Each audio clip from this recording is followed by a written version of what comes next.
What do you want me to do? I rather think I want you to fight, old sweetheart.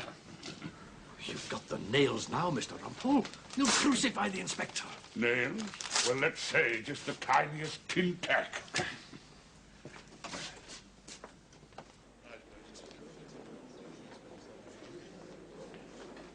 Oh, Miss Bradley gave him up as a bad job. Then you took him on. How long have you been working with him? Oh, several months now. Months? Indeed. Thank you very much, Vicar. Thanks, Joe.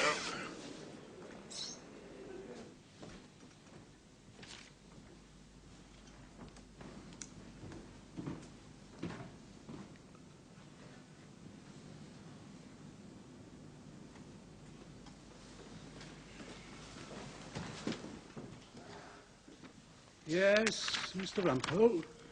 Officer, you remember saying before we adjourned for luncheon, you didn't read his alleged statement out to my client. Yes, sir. But the reverse was the case, and he read the statement out to you. Did he say that? Oh, yes. Has it escaped your lordship's note?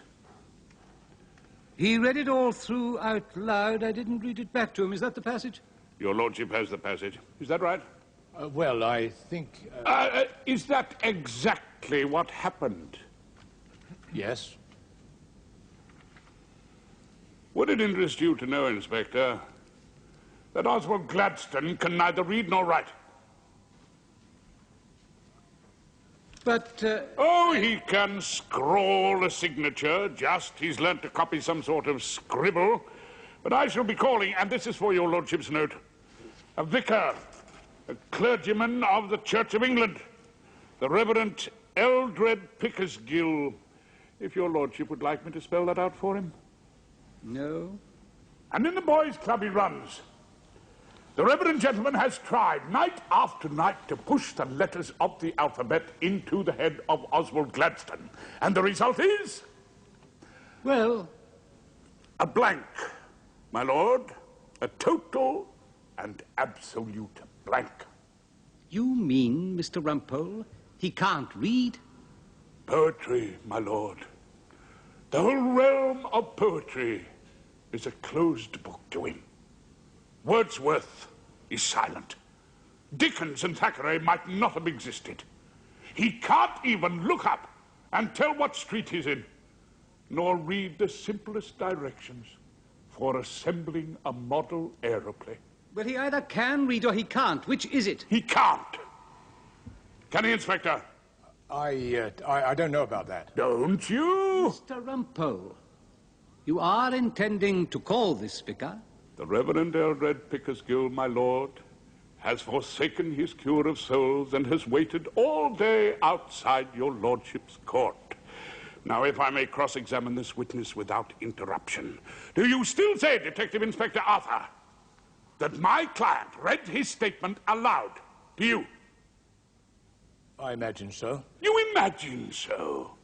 You have a fertile imagination, Inspector. Do you think that you dreamt this entire document? I must have read it to him. Must you? Must have done. Really? I must. Then you must have been lying, Inspector, when you gave your evidence to this jury this morning. Do you accept, Inspector, that this young man could not read? If the vicar says so, my lord, I must accept it. So it follows from that you didn't put my client's reading to the test. It must do. And that the evidence you gave this morning was quite misleading.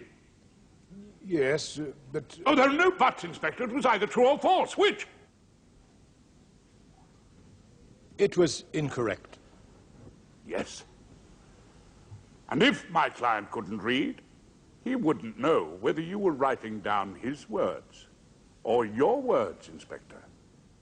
He might not know. He would not know. He wouldn't know. No.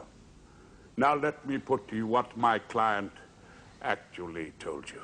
And, Inspector, Yes, sir. Perhaps this time you will try to assist the court by telling us the truth.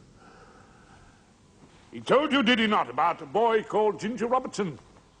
Yes, he did. Who was present at the scene of the crime, Yes. but who is not there in that dock? No. No, because the combined power and brilliance of the detective force has not succeeded in catching that gentleman, Ginger Robertson. Are the police still out looking for him? No, sir. Why not? Because when we got the Gladstone confession, Which you had written yourselves. You didn't think it worthwhile the further trouble of apprehending the true criminal.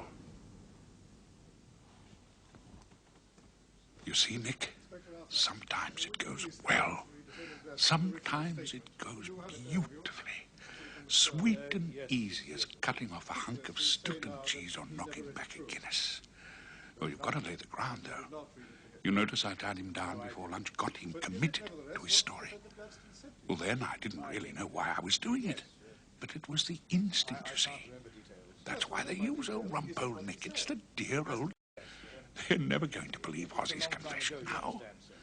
See how it's working for us, Nick.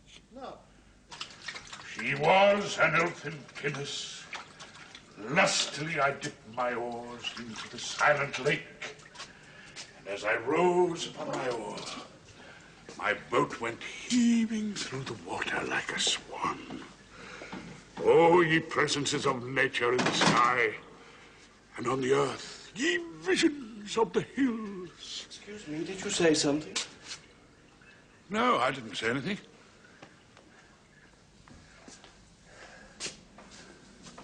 Had a good day, Rumpole? Oh, yes, quite a good day, George. Had a bit of fun with the detective inspector. He'll probably go home and kick the chrysanthemums. Does the Old Bailey blunt the sensitivity? Well, how much gets blunted anyway in 64 years? In the passage of time, sensitivity drops away unnoticed. Like hair comes out on the comb. I masticate well. I've kept my teeth longer than most people. So you're never going to wait to see your son? Sorry? You had a fight on your hands. You never got away to see your boy. Oh, Nick. Nick came down to the Bailey to see the old man in action. You'd have enjoyed that. Yes. Nick's always liked the Bailey, even when he was a schoolboy. He used to come and watch my murders. Then I'd give him a rattling good tea. You crucified him, Mr. Rumpole. Not over yet. Oh, it's a foregone conclusion. Oh, good night, Inspector. Good night, Mr. Rumpole. Poor old sweetheart. You know, Ozzy could have said all that to him. Every word. The only mistake the inspector made was to ginger it up with a little lie.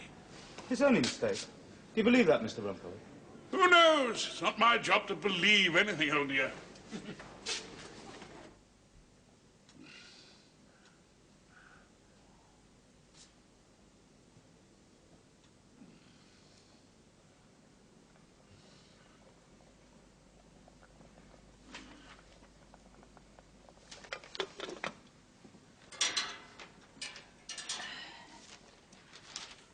You saw Nick then?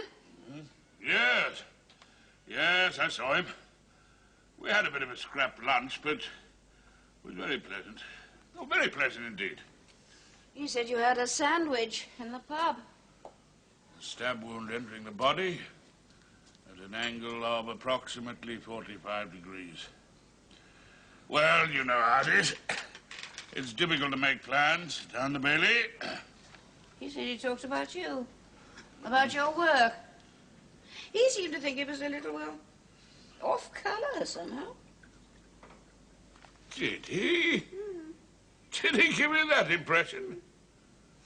I must say, I wasn't having that from Nick. Your father, I told him, is a member of an honourable profession. Besides, think of all he has done for you. Wagoners, Oxford, and lots of help going to America. All the proceeds of crime? I certainly did not say that.